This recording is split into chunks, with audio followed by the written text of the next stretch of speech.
This wonderful silk material, skin-hugging, figure-enhancing, aniline-suffocating piece of clothing is called a cheongsam. In Chinese, it will be called qipao.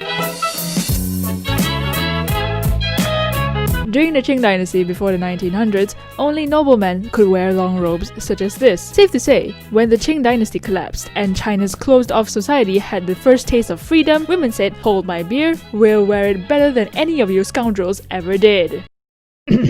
I'm pretty sure that's historically correct. And so, the cheongsam became a symbol of feminism during the early 1900s. And during that time, it even became everyday wear. Traditionally, the cheongsam is known for its unique collar pattern with one side pulled over to the other and fastened with these button-like stubs, which is still common till this day. Initially, women wore cheongsams with trousers until they had a glow-up harder than every teenage girl when they introduced slits up to the thighs and wore high heels. Over the century, cheongsams have evolved more, some even into cheongsam flare dresses, and you know how passionate I am about my flare dresses, so you know that in my next semester at university, I'm going to be that one extra person that wears cheongsams to 9 AM lectures instead of only during Chinese New Year. This is the perfect way to show off a cheongsam.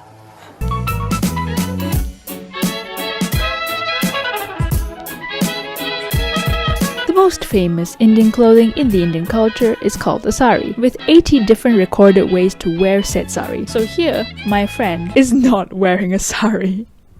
But that description was just to give a general idea of how neat and clean the Indian clothing is supposed to be, okay?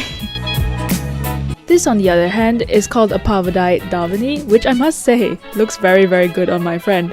It's a silk material that comprises of a skirt called a pavadai, which is tied around the waist using a string, a blouse called a koli, and a davani, which is a cloth that's draped over that blouse.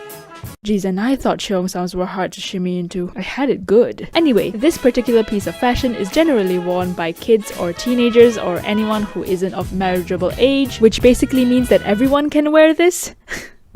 Okay, that's just my opinion. In tradition, this clothing is seen to be more childlike or innocent, so you definitely won't see older women wearing this. Once girls grow older and they mature, they're also promoted to wearing a sari, which I hear is infinitely more complex than a pavadai davani, and I'm surprised that no one has opted to remain a child forever just solely due to this fact.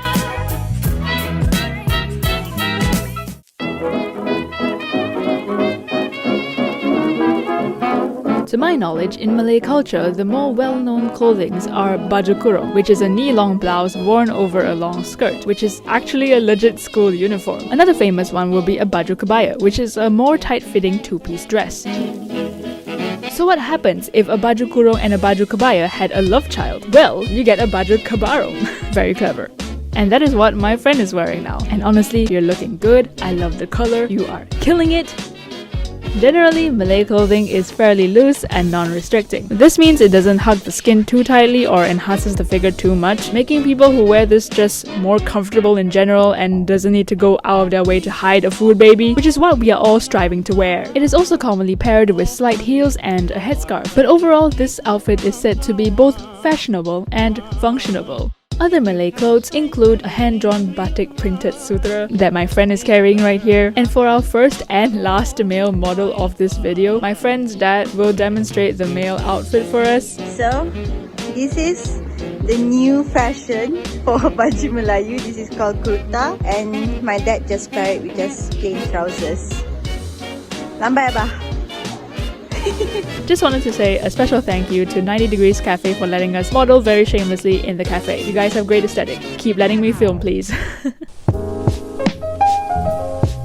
For the modern day Japanese people, a yukata is only generally worn during summer festivals, whereas in the older days that wasn't really the case. People wore it after they take a bath, which I will now call yukatas a fancy as heck bathrobe. Some yukatas are a lot less restricting, to which you can even wear to sleep and wake up as fashionable as you were the night before, if you tie everything right. I don't know what it is, but all these cultural clothes seem to have one thing in common, which is that the more complicated it is, the better.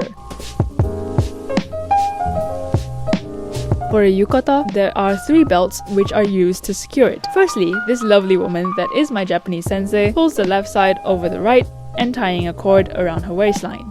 She also shimmied the fabric to cover the cord, and that is fashion from 400 years ago that is used till now by my basic self. Next, she tied another belt called a datejime around the waist above the first cord. Lastly, she tied the biggest belt called an obi and tied a ribbon with her magic hands. Essentially, what I've learned from this experience is that you either need to have 4 hands or be my sensei to wear a yukata properly. これを回すとき、こっち回したらダメなの。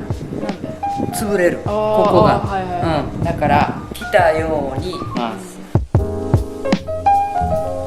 My sensei also told me that the size of an obi also signifies a person's ranking, so the bigger the obi, the higher the rank and the status of the individual. For example, a person with a hanhabe obi will be ranked lower as compared to someone with a fukuro obi. Normally, you'd also be wearing shoes called geta with the yukata, which looks cool as heck and I want to wear it one day. But for now, this is me rejoicing in the fact that I got to wear a yukata. And now I'm mentally preparing to go to my Hanabi Taikai to have an anime moment. Sensei, この機会を与えてくださりありがとうございました。Finally, I just want to say thank you to all my friends and or victims that were asked to be in this video. I know it took a lot of courage to model really shamelessly in front of a camera. All of you did great. All of you were beautiful. I can only hope that I managed to capture as much of that beauty as possible. So this is the best I could come up with, and I hope that doesn't stop us from working together in a future video when I ask you to be my model again. That's so awkward coming out. Oh.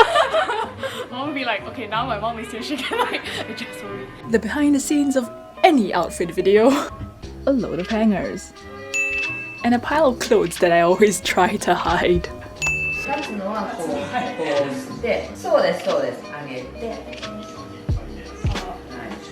お茶のお手前の時はそうやって、お客さんの前で立つんですね。よいしょって言って立たない。Welcome back to Emily's channel. Thank you to the wonderful Ira for doing all of this. For admin, I will do anything. She told 3 times in front of everyone. For her, quick use. Bye.